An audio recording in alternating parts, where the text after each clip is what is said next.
शिक्षा के खेत्र में नामुमकिन को मुमकिन करके विखाया है, वो साडे विच उचेचे तौर पर मौजूद ने। सवेरे दरबार साहब मत्था टेक के उस तो बाद दुर्गियाना मंदिर मत्था टेक के पंजाब की खुशहाली लिए अरदास की है। तो पंजाब भी दिल्ली वर्गे काम होण, पंजाब भी फिर तो मुड़ खुशहाल हो, उस चीज़ की अरदास करके आप आए हाँ। हुण अगे की जो प्लैनिंग है वो साडे सब दे प्यारे मनीष सिसोदिया जी दिल्ली के शिक्षा मंत्री तुहाडे अगे रखणगे। सभी पत्रकार साथियों को नमस्कार। वैसे तो मैं आज एक पारिवारिक निमंत्रण में एक शादी में शामिल होने के लिए यहाँ आया था, पर जब यहाँ अमृतसर आएँ और दरबार साहब ना जाएं और दुर्गियाना तीर्थ ना जाएं तो ऐसा संभव नहीं है। इसलिए आज सुबह मैं सबसे पहले दरबार साहब गया, वहाँ पे अरदास की, उसके बाद दुर्गियाना तीर्थ गया, वहाँ पर भी पूजा की और यही पूजा, यही प्रार्थना, यही अरदास करी कि दिल्ली में जो मौका मिला है काम करने का और दिल्ली में पिछले 5-6 साल में जिस तरह की राजनीति, जिस तरह का काम किया है, वही राजनीति, ईमानदारी की राजनीति, काम करने वाली राजनीति पंजाब में भी सफल हो और पंजाब के लोगों की भी खुशहाली हो, पंजाब के लोगों को भी अच्छी शिक्षा, स्वास्थ्य मिले, रोजगार मिले, दिल्ली के लोगों को भी और कृपा बनी रहे खुशहाली पे और साथ साथ देश भर के लोगों को भी मिले। अब इस मौके पर थोड़ी सी बात मैं फिर आपके बीच भी रखने आया हूं, क्योंकि पंजाब में लोकल बॉडी इलेक्शन हो रहे हैं और लोकल बॉडी इलेक्शंस में इस बार आम आदमी पार्टी को बहुत जनता उम्मीद की तरफ से देख रही है, क्योंकि पिछले 5 साल उम्मीद की तरफ इसलिए देख रही है क्योंकि उसने अब दिल्ली में आम आदमी पार्टी का काम देखा है। आज आराम से हो गया, सॉरी। ये जो लोकल बॉडी इलेक्शन हो रहे हैं, मैं पंजाब के जहां जहां लोकल बॉडी इलेक्शन हो रहे हैं वहां के वोटर्स से आप सबके माध्यम से अपील करना चाहता हूं कि आपने कांग्रेस को देख लिया, अकाली बीजेपी को देख लिया, एक बार अरविंद केजरीवाल जी की राजनीति को मौका जरूर दें। और मेरी गारंटी है, मेरा दावा है कि एक बार अरविंद केजरीवाल जी की राजनीति को आप देख लेंगे, उनकी ईमानदार गवर्नेंस को देख लेंगे, अरविंद केजरीवाल जी की राजनीति की ईमानदार सरकार को देख लेंगे, ईमानदार राजनीति को देख लेंगे, तो उसके बाद कांग्रेस, बीजेपी, अकाली सबको भूल जाएंगे, फिर उनकी जरूरत ही नहीं पड़ेगी। जैसा दिल्ली में हुआ है, दिल्ली में भी यही हुआ है कि लोगों ने एक बार कांग्रेस देखी, बीजेपी देखी, बीजेपी देखी, फिर कांग्रेस देखी, लेकिन जब आम आदमी पार्टी की, केजरीवाल जी की ईमानदार राजनीति की झलक उन्होंने देखी और उसको उन्होंने एक्सपीरियंस किया, तो उसके बाद अब बीजेपी कांग्रेस का नाम लेना भूल गए। वैसे ही यहां भी होगा। इसलिए ये लोकल बॉडी इलेक्शन एक अवसर है। मैं पंजाब के वोटर्स से अपील करना चाहता हूं कि केजरीवाल जी की राजनीति को, केजरीवाल जी की ईमानदार राजनीति को, उनकी जो सरकार चलाने की राजनीति है, उनकी सिस्टम को चलाने की जो राजनीति है, जिसमें शिक्षा, स्वास्थ्य, बिजली, पानी, सफाई, रोजगार, इन सब पे बात होती है, इसको एक मौका जरूर दें। और मौका इसलिए दें क्योंकि 5 साल में केजरीवाल जी को अभी दिल्ली में 5-6 साल मौका मिला है। 6 साल के अंदर अंदर केजरीवाल जी ने दिल्ली में वो काम कर दिए जिनको कभी कोई सोचता था कि हो ही नहीं सकते। हमारे देश में ये धारणा बन गई थी कि प्राइवेट स्कूल तो हर साल फीस बढ़ाएंगे ही बढ़ाएंगे, लेकिन दिल्ली ऐसा मॉडल बन गया जहां पिछले 5 साल में, 6 साल में प्राइवेट स्कूलों की फीस नहीं बढ़ने दी। जिसके पास भी पैसा था उसको फीस नहीं बढ़ाने दी। लोग मानने लगे थे जी सरकारी स्कूल तो कभी ठीक हो ही नहीं सकते, सरकारी स्कूल तो बंद ही होंगे, सरकारी स्कूलों की जगह तो प्राइवेट स्कूल ले लेंगे और सरकारी स्कूलों में पढ़ाई हो ही नहीं सकती। आज दिल्ली के सरकारी स्कूलों में इतनी शानदार पढ़ाई हो रही है कि वहां से निकल के बिना कोचिंग के बच्चे IIT जा रहे हैं, नीट क्लियर कर रहे हैं। हमारे ऐसे स्कूल हो गए हैं सरकारी दिल्ली में जहां 80 बच्चों में से 35 ने नीट का एग्जाम क्रॉस किया। तो आज असंभव को संभव करके दिखाया केजरीवाल जी ने। उसकी शिक्षा की चर्चा पूरे देश में नहीं, दुनिया भर में हो रही है। यही स्वास्थ्य का मॉडल है, देश नहीं दुनिया भर से लोग देखने आ रहे हैं कि यार ये प्राइमरी हेल्थ सेंटर कैसे काम करता है। लोग इस बात को लेकर खुश हैं कि साहब दिल्ली जैसे राज्य में जहां लोग इन्वर्टर लगाने के लिए मजबूर होते थे, मार्केट में इन्वर्टर भरे रहते थे, आज 24 घंटे बिजली मिल रही है। लोग इन्वर्टर भूल गए और 24 घंटे जब बिजली मिल रही है तो 70-75% लोगों के बिल हर महीने जीरो आते हैं, लोगों के पानी के बिल जीरो आते हैं। दिल्ली में महिलाओं को, सारी महिलाओं को अक्रॉस इकोनॉमिक सेक्शन बस यात्रा फ्री कर रखी है। तो ये सारी कुछ चीजें मैंने आपके सामने इसलिए करी क्योंकि ये केजरीवाल जी की राजनीति है।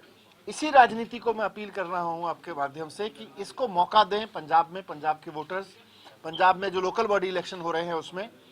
और देखिए, आप दो तरह की राजनीति देख रहे हैं। एक राजनीति है जो जनता से टैक्स लेती है, टैक्स तो जनता देती है। आप माचिस खरीदने जाओ बाजार से तो टैक्स मिलता है, आप थोड़ी सी कमाई करो तो टैक्स देना पड़ता है, खाना खाने जाओ तो टैक्स देना पड़ता है, जनता तो टैक्स देती है। अब इसके सामने दो तरह की राजनीति है वोट से।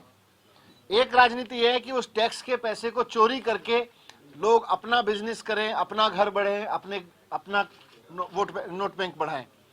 दूसरी राजनीति केजरीवाल जी की राजनीति है जहां इसी टैक्स के पैसे का इस्तेमाल करके मुफ्त शिक्षा, जनता के टैक्स के पैसे का इस्तेमाल करके इतने शानदार अस्पताल बनवा दिए, इतनी बढ़िया बिजली की व्यवस्था हो गई, इतना पानी की व्यवस्था हो गई, महिलाओं के लिए बस फ्री हो गई।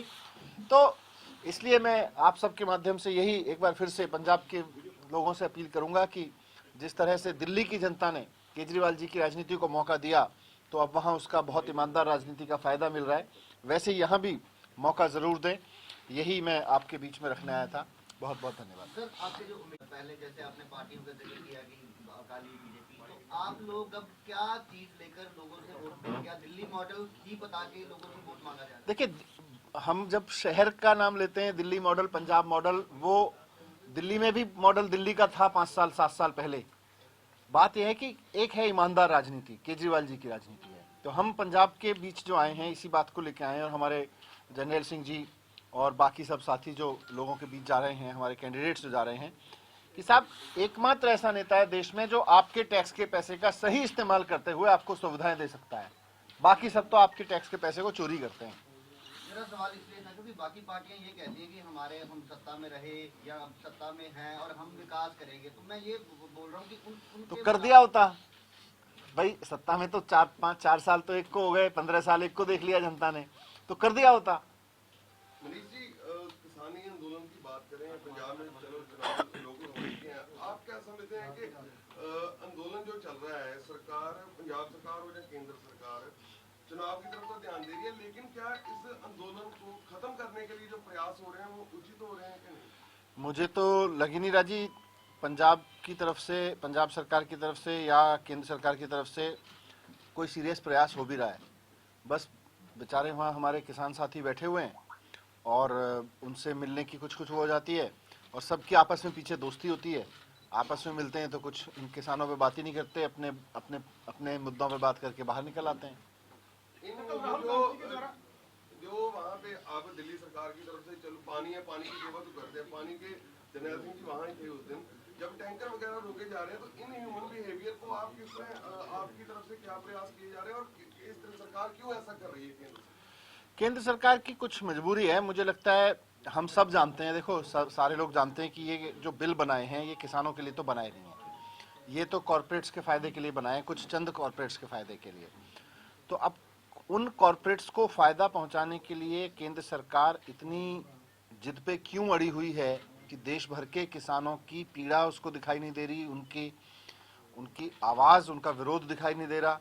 उनको लग रहा है कि अब किसान सारे देश में खड़े हो गए कह रहे हैं जी हमको फायदा नहीं हो रहा, फिर भी कह रहे हैं नहीं आपको फायदा हो रहा है।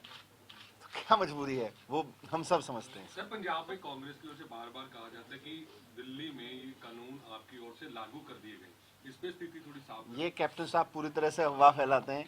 हकीकत ये है कि कैप्टन साहब जो कर रहे हैं, कैप्टन साहब और मोदी जी की तो खूब दोस्ती है, वो बैठते हैं जाके तो वहाँ कुछ और मुद्दों पे बात करके आते हैं, बाहर कुछ बताते हैं। कैप्टन साहब ने तो ये कानून की कमेटी में थे, उन्होंने बनवाई क्यों वहाँ पे? और सर, एक बार कहा गया है कि प्रधानमंत्री डरपोक हैं। क्या कहना? अब थोड़ा डर जाए तो अच्छा है, किसानों से तो डरें, किसानों से डरना चाहिए।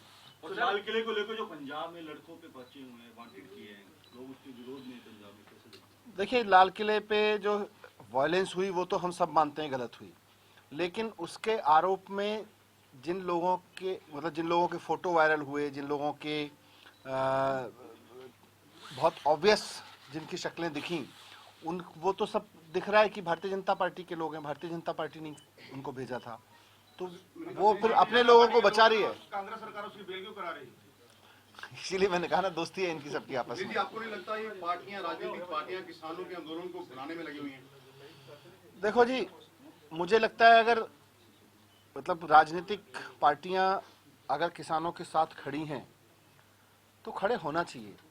राजनीतिक पार्टियां देश की किसी और सपने पे बात करते रहें और इस देश का किसान सड़कों पे बैठा रहे तो वो राजनीति क्या हुई? फिर वो राजनीति किसके लिए कर रहे हैं? सबको अपने राजनीति छोड़ के, मैं तो कह रहा हूँ केंद्र में बैठी हुई सरकार को भी सुन लेना चाहिए कि भाई ये किसान है, वो ही बुला ले। आम आदमी पार्टी की चैट वायरल होती है जिसमें कहा जाता है कि अब हमें राजोवाल को सपोर्ट करना है, चिड़ूनी ग्रुप को नहीं करना, हमें इसका फायदा मिलेगा, और जहां जहां लंगर लगे हैं इसकी तस्वीरें खींच के ज्यादा से ज्यादा एनआरआई ग्रुपों में डालें। देखो जी, हम किसी ग्रुप को नहीं, हमारे हमारे हरपाल चीमा जी हैं, एमएलए हैं, बुलविंदर कौर जी हैं, और राघव जी भी शामिल हैं। फेक है सारा। हम तो इस देश के किसानों के साथ में, मैं तो आज सुबह, मैं रोज यही कहता हूँ कि भगवान को याद करो तो जब कुछ खाते हो तो किसान को भी याद करो। एक और सवाल, एक आपकी तरफ से ये कहा गया था जब 2017 जब इलेक्शन लड़े थे, सारा कुछ वेबसाइट पे डाला जाएगा, कहां से पैसा आया, कहां खर्च हुआ, अभी तक उसका पूरा वेबसाइट पे ब्यौरा डाल दिया गया है कि नहीं? सारा पब्लिक डोमेन में, सारा पब्लिक डोमेन में है हमारा। Thank you ji.